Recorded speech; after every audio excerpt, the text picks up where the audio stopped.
Hello all. I wanted to work a little bit more on his eye, and so I'm going to do that. I did not like how dark it was around, so I'm going to go in with my old scrubby brush and try and fix that.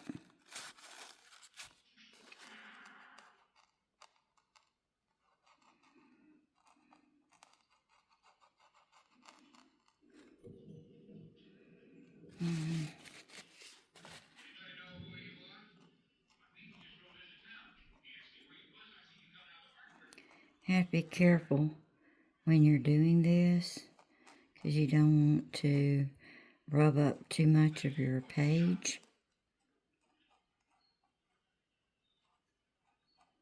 Alright, I'm washing off.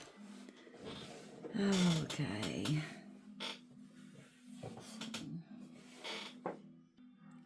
So, I'm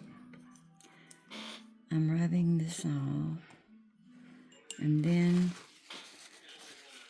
I want to, there's a lot more detail around this rooster's eye than meets the eye. So I wanted to put a little bit more interest in it. And so, let's do this and see what we can do. Now, this afternoon I received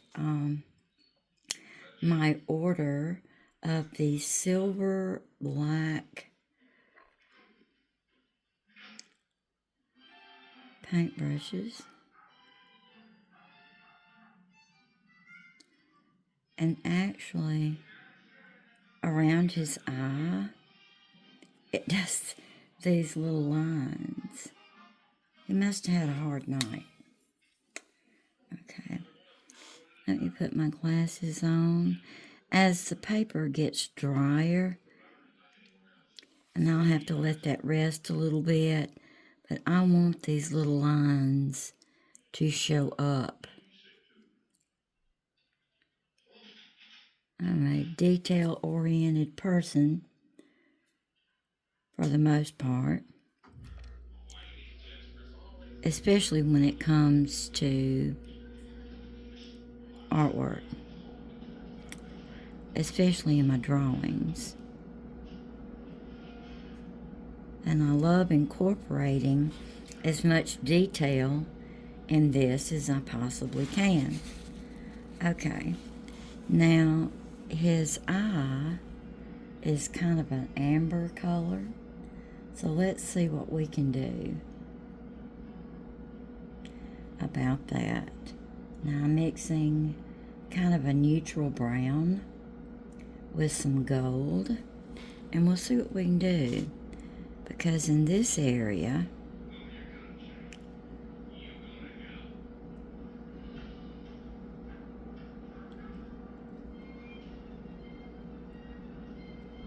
now my husband is watching a movie in the other room, so you'll hear this.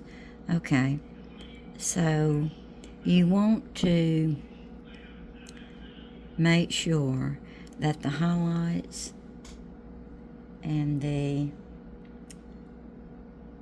shadows are all there.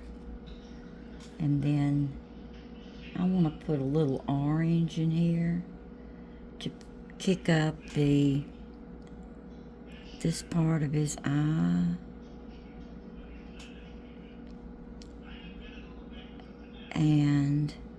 And carry that on through.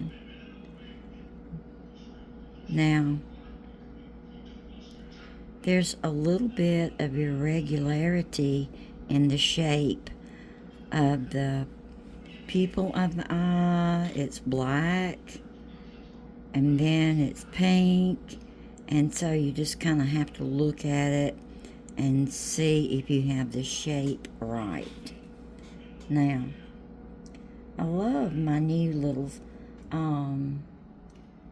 Silver Black Velvet brushes. I'm not an affiliate. I just saw them on another creator's page and I thought, I like that. So I'm going back in with white gouache to create a highlight in the rooster's eye. Alright, so we're doing a highlight there. And then that comes down like so. And I like to mix gouache and watercolor together. And it works nice. And I don't have any complaints with it. Of course, those that have painted longer and more and all like that might disagree.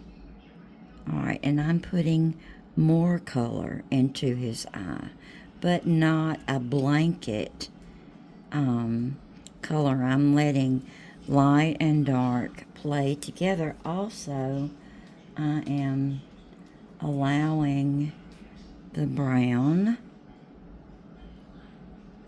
here. You have bright and dull patches, for lack of a better word. Alright, so we're going to put a little bit of brown in here. Okay. Now, I'm going to go back to my black. Now, this is black gouache. So, tread lightly with this. Alright. We're going to... I rely heavily on my... Let me get this with more water in it. I rely heavily on my reference photo at this point. Alright, now a wee bit of mistake there. I should have allowed that to dry more. Okay, so here we go around the pupil. It's just as black as it can be. And it's an irregular shape. It's not completely just round, you know. I'm trying to say it, but the words aren't coming out right.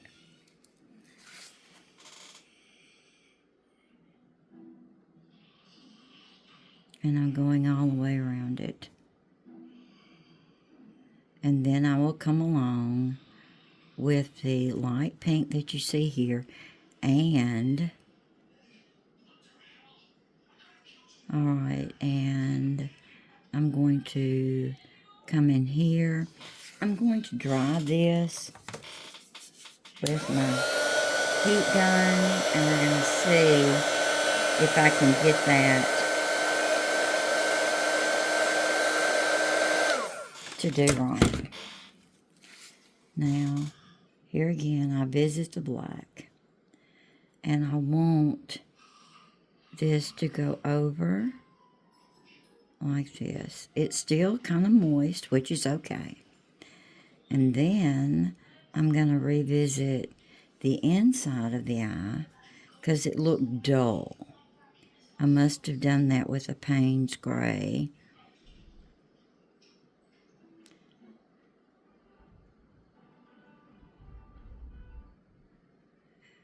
And there we go. Now,